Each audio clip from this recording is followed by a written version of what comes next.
Breaking news, a critical test in the criminal cases against two of President Trump's biggest political foes. A federal judge in Virginia just heard arguments in a bid from James Comey and Letitia James to disqualify prosecutor Lindsay Halligan. Their attorneys argue Halligan was handpicked by President Trump and is serving as interim U.S. attorney for the Eastern District of Virginia unlawfully. And joining us now, CNN's crime and justice correspondent, Katelyn Polantz. Just getting out of the courtroom, Katelyn, you were inside, you listened to all those arguments. So what happened during the hearing? Well, Wolf and Pam, I was listening very closely to how Judge Cameron McGowan Curry was going to handle this hearing.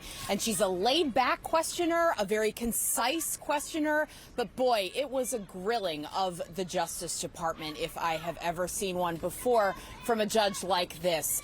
What Judge Curry asked, her very last question of the the Justice Department, do you believe U.S. v. Trump was wrongly decided? That's a very telling question because the Trump defense team, when Donald Trump was a criminal defendant, he had won his case by having the prosecutor, Jack Smith, tossed off of it in Florida in a set of arguments very similar to this. And Judge Curry is now asking the Justice Department, are you guys against that now as the Justice Department wanting these cases against James Comey and Letitia James to go forward? The Justice Department lawyer responded, that's a different thing. That was a different situation that doesn't apply here. But that was quite a question that elicited gasps across the courtroom from a lot of people that were listening to this hearing. The other thing that Judge Curry did is she really dug in to some of the moves the Attorney General had made in this case to stand up and back Lindsay Halligan, the Eastern District of Virginia U.S. Attorney, who's there sent by Donald Trump on an interim basis. The bigger picture of this case is about, has it been too long without a Senate-confirmed person in this job? Judge Curry asked some questions of that, but she had even more questions for the Justice Department, even a back and forth on whether or not it was needed for the Attorney General to send an order into court. And she pointed out that the Attorney General said in a statement to the court in an order she signed on October 31st, she had read all of the grand jury transcripts in this case. The judge went back and forth with that Justice Department attorney saying that's not even possible, and some of them are missing. Wolf and Pam. Oh, one more thing. She's going to be ruling by Thanksgiving, so a judge acting very quickly here. Thanks. Okay, thanks so much. Katelyn Polantz. Let's bring in former federal prosecutor Elise Adamson. So, Elise, you heard Katelyn really lay it out there. Comey's attorney argued the case against the former FBI director suffers from a, quote, fundamental defect. Can you explain that argument?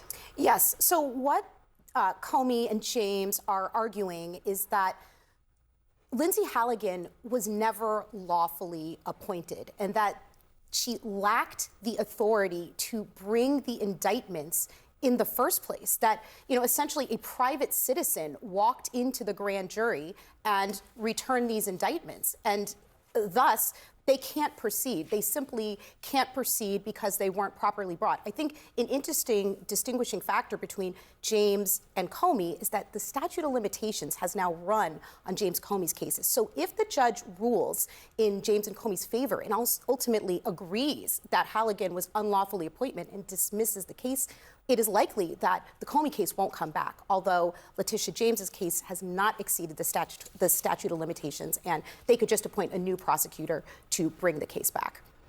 Elise Adamson, thanks very much for coming in. Thank you for that context. We appreciate it. The high-stakes hearing concerning Lindsay Halligan. She's the interim U.S. attorney handpicked by President Trump to prosecute the cases against former FBI Director James Comey and New York Attorney General Letitia James. Attorneys for both say Halligan is not lawfully serving in her post and that the charges against their clients should be dropped. The hearing, of course, a crucial test for the criminal cases against two of the people President Trump has demanded DOJ target. The judge says she will be making her decision in this case before Thanksgiving. Let's break down today's developments, though, with CNN senior legal analyst Elie Honig. He's a former assistant U.S. attorney for the Southern District of New York and a former federal prosecutor. Elie, it is always good to have you here on days like this when we need to kind of sort through what exactly things mean. James's attorney arguing Halligan is unlawfully serving in her post. They're trying to make the case, in his words, she's pretending. Help us understand their argument here. Well, Jess, that's a colorful way of arguing that Lindsay Halligan was not properly appointed as U.S. attorney. So ordinarily, we get our U.S. attorneys through a presidential nomination and then Senate confirmation. If that has not happened, however, federal law says the attorney general can then install a temporary U.S. attorney for 120 days. Once that 120 days is over, then it's up to the federal judges in that district. Now, that all happened here in Virginia. A man named Eric Siebert was put in place, did his 120 days, and then the judges said, you can stay as the temporary U.S. attorney. However, he then resigned under pressure arising from these cases, actually, and was replaced by Lindsay Halligan. So the argument that James and Comey are making now is the attorney general and the president cannot just keep appointing one person after another to 120 days, then another 120 days, then another 120 days. Therefore, they argue Lindsay Halligan is not appropriately serving as U.S. attorney. Therefore, they argue the indictment should be thrown out. Yeah, and in the meantime, a DOJ attorney says that that argument is essentially, in their words, elevating a paperwork error. What do you think about that? Yeah.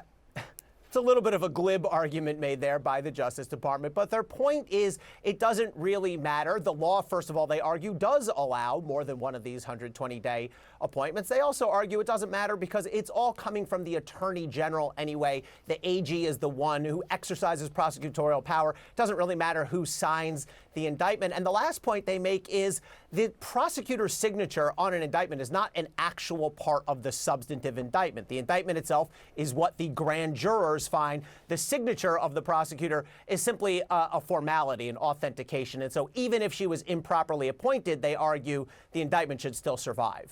Is it rare, should people make anything of the fact that this indictment was only signed by one prosecutor? It is rare to see only the U.S. attorney sign an indictment. Often the U.S. attorney's signature will appear on the indictment, but then the line-level prosecutors, the regular prosecutors like I once was, will sign it too. The problem here was nobody at the point this case was indicted, nobody in that office was willing to go into the grand jury with Lindsay Halligan, and that creates a vulnerability because now, if the judge finds that Lindsay Halligan was improperly appointed, there's not that backstop of saying, well, fine, even if you take her name off the indictment, there were still two other prosecutors on it. And remind people, Ellie, because we even see pictures of them side by side right now. These are separate cases with James Comey and Letitia James, but they are linked in this way. How will they continue to be linked going forward, depending on what the judge decides?